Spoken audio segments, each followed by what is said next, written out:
Merci Madame la maire, merci chers collègues.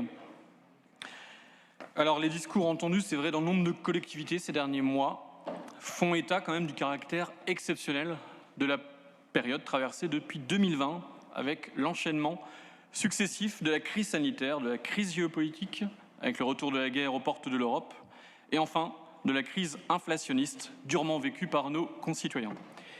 Passé ce constat, les uns et les autres espèrent, vous compris, nous compris, espérons, le retour à la stabilité, le retour au cours normal des choses. Pourtant, l'horizon semble bouché. Les motifs d'espoir, il est vrai, vite douchés. En effet, l'inflation est devenue folle, vous y avez fait allusion, et l'emballement climatique produit année après année, des effets toujours plus spectaculaires. Et c'est désormais, avec cette réalité qu'il va falloir composer. Nous ne pouvons plus reprendre le cours normal des choses, comprenez donc la continuité des politiques publiques. Il nous faut intégrer et diffuser absolument une culture du risque. Il nous faut un plan ambitieux d'atténuation et d'adaptation aux effets du changement climatique, ce qui suppose le déploiement de politiques d'amortissement pour les plus fragiles et les plus exposés d'entre nous. Alors, à la lumière de ces exigences, ici formulées, nous pouvons affirmer qu'à Mulhouse, le compte n'y est pas. Pire, cet été a constitué un parfait exemple de la dégringolade dont un territoire peut être victime. Ainsi, à Bourg-Sulaire, aux difficultés récentes d'une structure d'insertion, s'est greffé, au début de l'été, l'arrêt d'activité des médecins de tout un pan du quartier. Ont été mises en lumière également les difficultés structurelles d'un centre social, celle d'une aide à l'enfance, une aide sociale à l'enfance, aux abois, si bien que les publics vulnérables, les personnes âgées, les personnes malades, les jeunes en décrochage ou privés d'emploi, les familles également, se retrouvent dans le brouillard avec la crainte de voir disparaître ou se rétracter des services élémentaires, notamment dans le domaine de la santé, de la culture, des loisirs pour tous, de l'insertion par l'activité économique. Dans un quartier où le sentiment, même le ressentiment parfois, de relégation est déjà fort, cela ne risque pas d'arranger les choses. Alors vous me direz que je brosse un tableau excessivement sombre, oubliant de citer les belles réussites, les dynamiques associatives, culturelles, sportives.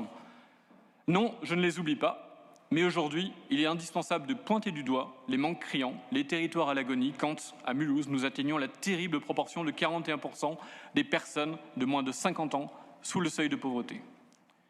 Il est important de dire et de comprendre ce que vous ne voulez pas entendre.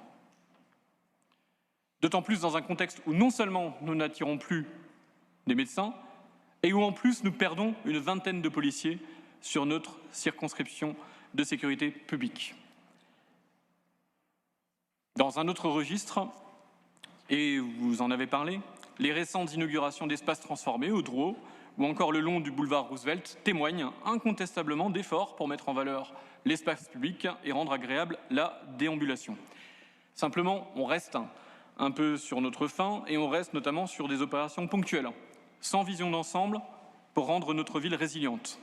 Alors même que Mulhouse figure à la fois, et vous le savez, dans le haut du classement des villes les plus vulnérables et dans le peloton de tête des villes les plus impactées par la catastrophe climatique. Enfin, il est symptomatique et tellement révélateur de voir que vous vous mobilisiez pour aligner les projets à coups de millions autour de la gare et que dans le même temps, le service ferroviaire ne cesse de se dégrader. La suppression des trains entre Mulhouse et Mülheim n'a pas semblé vous émouvoir. On va tenir un conseil municipal franco-allemand avec des élus de Freiburg, la ville des mobilités alternatives à la voiture par excellence, qui vont devoir venir en voiture 11 ans après l'inauguration de cette ligne. De même, comment se fait-il que nous soyons plutôt une des rares grandes villes de France à ne pas bénéficier de l'offre TGV Ouigo?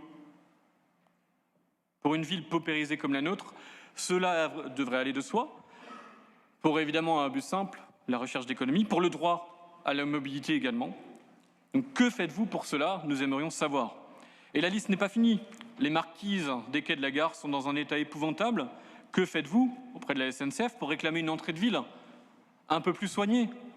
Entre 4 et 5 millions de voyageurs annuels transitent par la gare. Faut-il le rappeler? C'est bien de vouloir faire en effet un skatepark, mais ce serait aussi encore mieux de trouver un jour une solution pour une passerelle ouverte en permanence pour relier le centre-ville au boulevard Valac. Je pourrais prendre des exemples très nombreux pour montrer que vous êtes souvent résignés, voire aux abonnés absents, et c'est bien dommage. Pourtant, le temps file, nous ne sommes que de passage et notre responsabilité collective est immense, votre responsabilité est immense, mais en avez-vous seulement conscience? Merci.